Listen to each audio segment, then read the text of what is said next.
নমস্কার বন্ধু, তোমাদেরকে স্বাগত জানাই ইংলিশ ক্লাসে। তো আজকে আমি টেন্সের ব্যাপার নিয়ে কিছু আলোচনা করব। আচ্ছা, এখানে একটু অ্যাডভান্স লেভেলে আলোচনা হবে। বেসিক কনসেপ্ট ক্লিয়ার করার জন্য যে আমার বেসিক ইংলিশের যে ভিডিওগুলো আছে আমার চ্যানেলে, সেগুলো দেখতে পারো। তো একটু অ্যাডভান্স আলোচনা করব। তো টেন্সকে আমরা ইনিশিয়ালি তিন ভাগে ভাগ করি। কত ভাগে ভাগ করব? টেন্সকে আমরা ইনিশিয়ালি তিন ভাগে ভাগ করব। ঠিক আছে, তো ভাগ করছি। আচ্ছা, তোমাদেরকে রিকোয়েস্ট করছি খাতা পেন নিয়ে বসে যাও, আর আমি যেগুলো লিখবো সব নোট করো। তো ব্যাপারটা কি হবে, পরে রিভিশন করার সময় ব্যাপারটা ক্লিয়ারনেস আসবে। ওকে, টেন্সকে আমরা তিন ভাগে ভাগ করছি। টেন্সকে যদি আমরা তিন ভাগে ভাগ করি, সবাই জানি ফার্স্ট হবে প্রেজেন্ট টেন্স। কি টেন্স? প্রেজেন্ট। প্রেজেন্ট। ওকে, তো প্রেজেন্ট মানে হচ্ছে যে বর্তমানে যে কাজগুলো হচ্ছে বা বর্তমানে যে কাজগুলো হয় সেগুলো বোঝাতে যে টেন্সটা আমরা ইউজ করি সেটা হবে প্রেজেন্ট টেন্স। তারপর হচ্ছে past tense. Past past tense. Okay, তো পাস্ট মানে বর্তমান, বর্তমানের আগে, বর্তমানে আগে পর্যন্ত যে কাজগুলো ঘটে গিয়েছে বা ঘটে গিয়েছিল সেই কাজগুলো বোঝাতেই আমরা পাস্ট টেন্স ব্যবহার করি। আর ফিউচার, ফিউচার যেটা বর্তমানের পরে যে কাজগুলো হবে, এখনো হয়নি কিন্তু বর্তমানের তৎক্ষণাৎ পরে যে কাজগুলো হবে সেইগুলো বোঝাতে আমরা ফিউচার ব্যবহার করি, ফিউচার টেন্স ব্যবহার করি। ওকে, তো প্রেজেন্ট টেন্স মানে বর্তমানে যে কাজগুলো করছি ওগুলো সব প্রেজেন্ট টেন্সের মধ্যে ফেলবো আমরা। আর অতীতে যে কাজগুলো করেছি, বর্তমানের একটু আগে পর্যন্ত বা অনেক আগে অতীতে যে কাজগুলো করে এসেছি সেগুলো প্রকাশ করার জন্য আমরা পাস্ট টেন্স ব্যবহার করব। আর বর্তমানের পরে যে কাজগুলো আমরা করব, এখনো করিনি বাট করব বর্তমানের পরে, সেগুলো ব্যবহার করার জন্য আমরা ফিউচার টেন্স ব্যবহার করব। ওকে, তো টেন্সের আমরা ক্লাসিফিকেশন করলাম ইনিশিয়ালি তিন ভাগে। একটা হচ্ছে প্রেজেন্ট, পাস্ট আর ফিউচার। ওকে, তো এবার প্রত্যেকটা টেন্সকে চারটি করে ঘটনা বা অ্যাকশন দেওয়া হয়েছে। ঠিক আছে, প্রত্যেকটা টেন্সকে আবার চারটি করে আলাদা ভাগে ভাগ করা হয়েছে। তো সেইগুলো একটু বলছি। আচ্ছা, লেফট সাইডে লিখে নাও, পরপর লিখবে। প্রথমে লিখবে সিম্পল। আচ্ছা, দেখতে পাচ্ছ? হ্যাঁ, ঠিক আছে। এখানে লিখবে সিম্পল, সিম্পল। তারপরে লিখবে কন্টিনিউয়াস।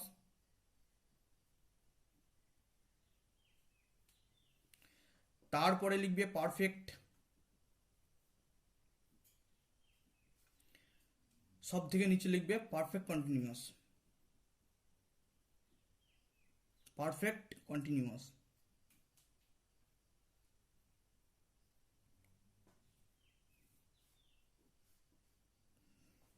তো দেখো,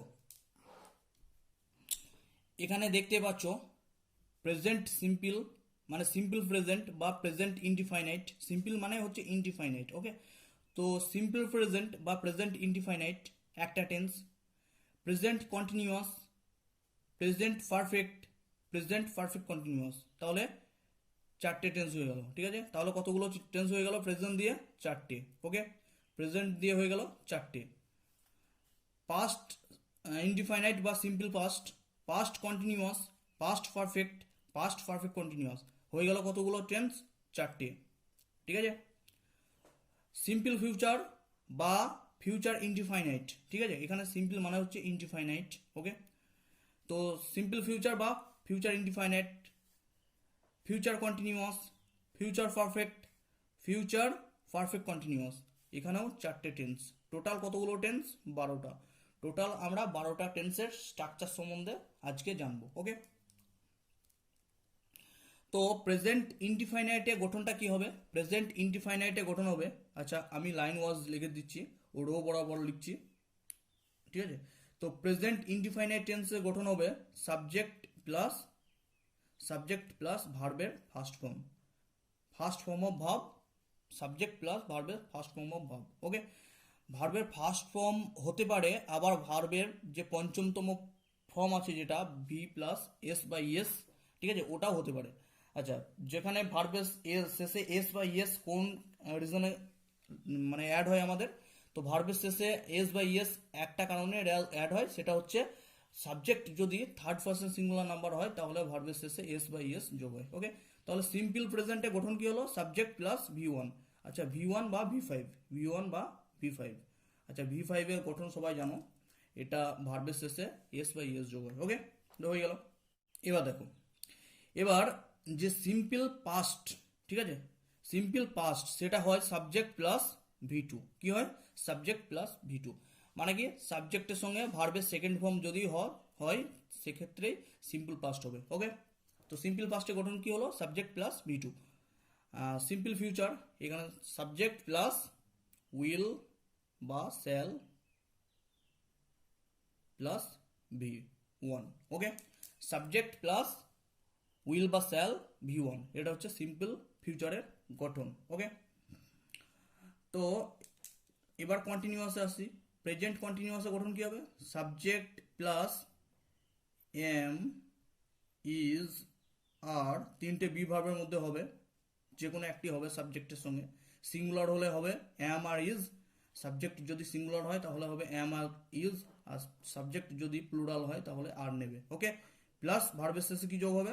ভার্বের সঙ্গে যোগ হবে আইএনজি। ওকে, পাস্ট কন্টিনিউয়াসে কি হবে? সাবজেক্ট প্লাস, আচ্ছা, বি ভার্ব হিসাবে নেবে ওয়াজ বা ওয়ার, এই দুটোর মধ্যে একটি নেবে, প্লাস ভার্বের শেষে যোগ হবে আইএনজি।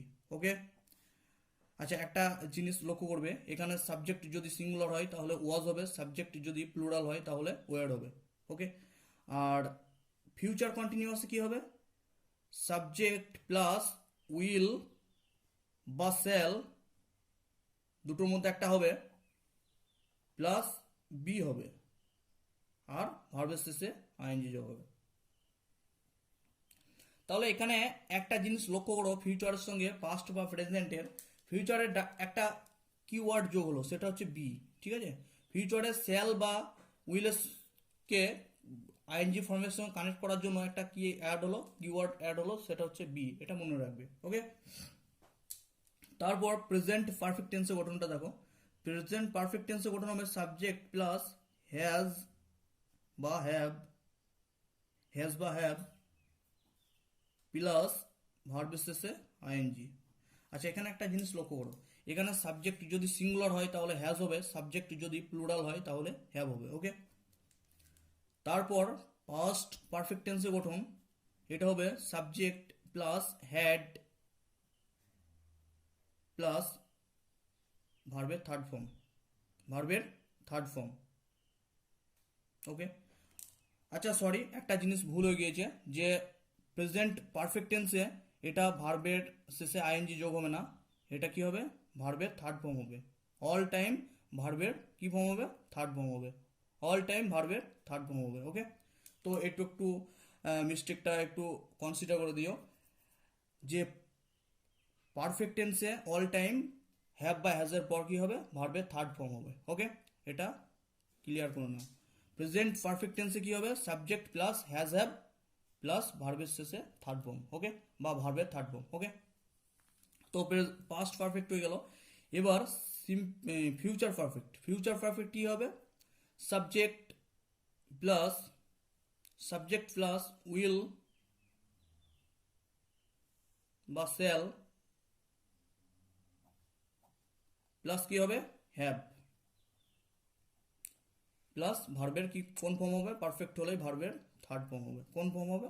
থার্ড ফর্ম হবে। ওকে, তাহলে এখানে প্রেজেন্ট পারফেক্ট হলো, পাস্ট পারফেক্ট হলো, ফিউচার পারফেক্টে গঠন হলো। ওকে, এবার present perfect continuous tense, present perfect continuous টেন্সে গঠন কি হবে?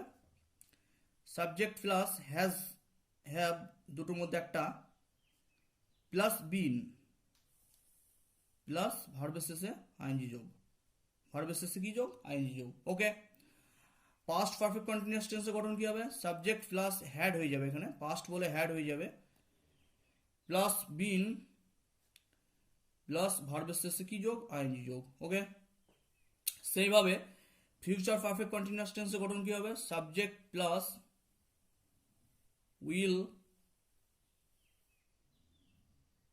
শ্যাল প্লাস হ্যাভ প্লাস ভার্বের শেষে আইএনজি যোগ। ওকে, তো এখানে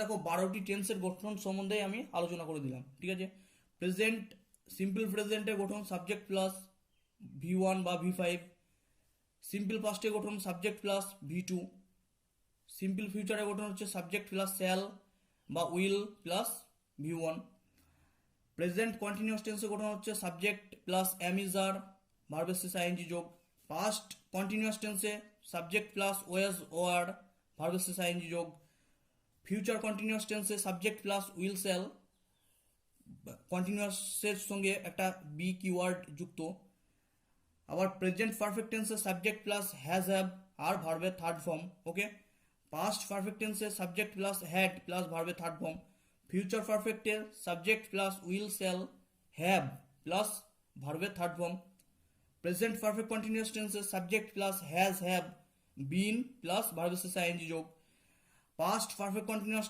টেন্সে subject plus had been plus ভার্বের শেষে আইএনজি যোগ, ফিউচার পারফেক্ট কন্টিনিউয়াস টেন্সে সাবজেক্ট প্লাস উইল শ্যাল, ঠিক আছে, হ্যাভ, আচ্ছা একটা বিন যোগ করতে হবে, এখানে হ্যাভের পরে একটা কি যোগ হবে, বিন যোগ হবে, এখানে হ্যাভের পরে একটা বিন যোগ হবে, ওটা দেখে নিও একটু, প্লাস ভার্বের শেষে আইএনজি যোগ। ওকে, তাহলে একটা জিনিস লক্ষ্য করো, কয়েকটা কিওয়ার্ড এই সেন্টেন্সগুলোর মধ্যে লুকিয়ে আছে, সেগুলো একটু লক্ষ্য করো। ওকে, তাহলে এটা একটু ইয়ে করে নিও, এরোটা কারেকশন করে নিও, subject plus will have plus have been হবে, ঠিক আছে, হ্যাভ বিন প্লাস ভার্বের শেষে আইএনজি, কারণ হচ্ছে যখন আমরা পারফেক্টের সঙ্গে কন্টিনিউয়াসে যোগ করি তখন একটা কি অ্যাড হয়, বিন যোগ হয়। ওকে, ওটা মনে রেখো।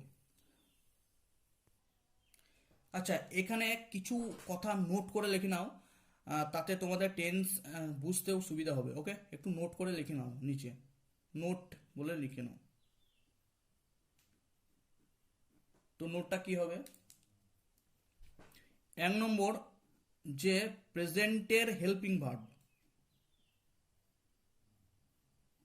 প্রেজেন্ট টেন্সের কি হেল্পিং ভার্ব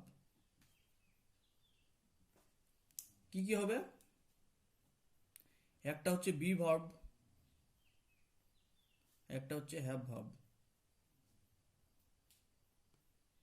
ওকে, আচ্ছা বি ভার্বের নিচে কি কি লিখবো আমরা, এম, ইজ, আর, আর হ্যাভ ভার্বে কি কি কি লিখবো আমরা, দুটো হয়, একটা হচ্ছে হ্যাজ, একটা হচ্ছে হ্যাভ। ওকে, তো নোট নম্বর 1 হলো প্রেজেন্ট টেন্সের হেল্পিং ভার্ব কি কি হতে পারে, বি ভার্ব একটা, একটা হচ্ছে হ্যাভ ভার্ব। ঠিক আছে, বি ভার্বে কি কি হতে পারে, এম, ইজ, আর হ্যাভ ভার্বে কি কি হতে পারে, হ্যাজ আর হ্যাভ। ওকে, 2 নম্বর নোট লিখে নাও, 2 নম্বর নোট পাস্টের হেল্পিং ভার্ব। ঠিক আছে, পাস্ট হেল্পিং ভার্ব, তো পাস্টের হেল্পিং ভার্ব একইভাবে বি ভার্ব হবে কি কি, বি ভার্ব হবে ওয়াজ আর ওয়ার। ঠিক আছে, আর পাস্টের যে হ্যাভ ভার্ব সেটা হবে হ্যাড, কি হবে, হ্যাড। ওকে, 3 নম্বর নোটে লিখে নাও, 3 নম্বর নোটে লিখে নাও কন্টিনিউয়াস, কন্টিনিউয়াস ফর্মে যদি কোনো সেন্টেন্স থাকে বা টেন্স হয় তাহলে ভার্বের শেষে অল টাইম কি যোগ হবে, আইএনজি যোগ হবে, তাতে সেটা পাস্ট পারফেক্ট কন্টিনিউয়াসই হোক আর পাস্ট কন্টিনিউয়াসই হোক, ভার্বের শেষে সর্বদা কি যোগ হবে, আইএনজি যোগ হবে। ওকে, এটা মনে রেখো। আর যেটা সব থেকে গুরুত্বপূর্ণ পয়েন্ট 4 নম্বর, সেটা হ্যাজ, হ্যাভ বা হ্যাড, এই তিনটের পরে হ্যাজ, হ্যাভ বা হ্যাড, এই তিনটের পরে ভার্বের শেষে থার্ড ফর্ম হবে, ভার্বের কি ফর্ম হবে, থার্ড ফর্ম হবে, তাহলে হ্যাজ, হ্যাভ, হ্যাড এর সঙ্গে যুক্ত ভার্বই হবে থার্ড ফর্ম যুক্ত ভার্ব, এটা খুব ইম্পর্টেন্ট, এটা মনে রেখো। ঠিক আছে, তো এই চারটে যে কি ওয়ার্ড, কি পয়েন্ট বলতে পারো, এই চারটে যে কি পয়েন্ট বলতে পারো, এই চারটে মোটামুটি যদি মনে রাখতে পারো তাহলে আশা করছি যে কোনো সেন্টেন্স দেখেই বুঝতে পারবে এটা কোন টেন্সে আছে। ঠিক আছে, এই চারটে পয়েন্ট, কি পয়েন্টটা মুখস্থ করবে। ওকে, তাহলে টেন্সের ব্যাপারে আশা করছি বোঝা গেল। আর আচ্ছা, আর একটা কথা বলে দিচ্ছি, যে এখানে এম আর ইউজ হবে, সাবজেক্ট যদি সিঙ্গুলার হয় তাহলে এম আর ইউজ হবে, আর সাবজেক্ট যদি প্লুরাল হয় তাহলে আর হবে। আর এখানে সাবজেক্ট যদি সিঙ্গুলার হয় তাহলে হ্যাজ হবে, সাবজেক্ট যদি প্লুরাল হয় তাহলে হ্যাভ হবে। এখানে সাবজেক্ট যদি সিঙ্গুলার হয়, এখানে সাবজেক্ট যদি সিঙ্গুলার হয় তাহলে ওয়াজ হবে, আর সাবজেক্ট যদি প্লুরাল হয় তাহলে ওয়েড হবে। আর এখানেও তাই, সাবজেক্ট যদি সিঙ্গুলার বা প্লুরাল যাই হোক না কেন, সেই ক্ষেত্রেও দুটো ক্ষেত্রেই কি হবে, হ্যাড হবে। ওকে, তো আজকের ক্লাসটা কেমন হয়েছে কমেন্ট সেকশনে জানাবে। আর কিছু যদি অসুবিধা হয়ে থাকে তোমাদের বুঝতে, তাহলে আমাকে সেটা কমেন্ট সেকশনে জানাবে। পরের ক্লাসে আমি ওটাকেও একটু আগাম এসে বুঝিয়ে দেওয়ার চেষ্টা করব। ওকে, তো ভালো করে পড়ো।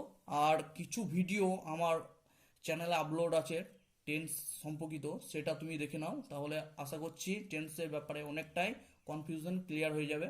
ঠিক আছে, আর ভিডিওগুলো দেখতে থাকো, আর পারলে চ্যানেলটাকে সাবস্ক্রাইব করে দাও। ওকে, বাই।